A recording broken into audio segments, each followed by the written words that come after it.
नांदणे येथील स्वस्ती श्री जिनसेन भट्टारक भट्टाचार्य महास्वामी मठातील महादेवी हत्तीनीला सर्वोच्च न्यायालयाच्या आदेशानंतर सोमवारी 28 जुलै रोजी वनतारा येथे हलवण्यात आले।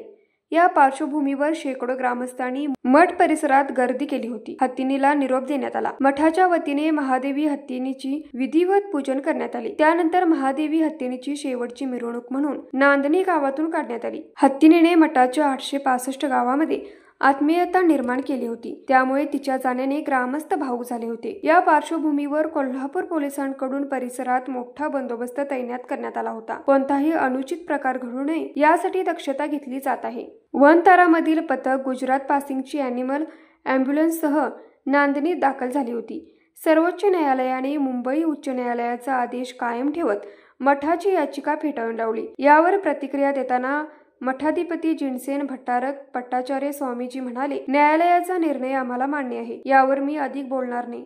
दरम्यान हत्ती जाणार ही बातमी वाऱ्यासारखी पसरल्याने नांदणे गावामध्ये जैन बांधव मोठ्या संख्येने उपस्थित राहिले। मठाधिपती यांनी सर्वांना शांततेचा सल्ला दिल्याचे सांगण्यात आले। यावेळी जैन समाज व ग्रामस्थ मोठ्या संख्येने उपस्थित होते। न्यूज मराठी 24 साठी विनोद शिंगे, हातकणंगले।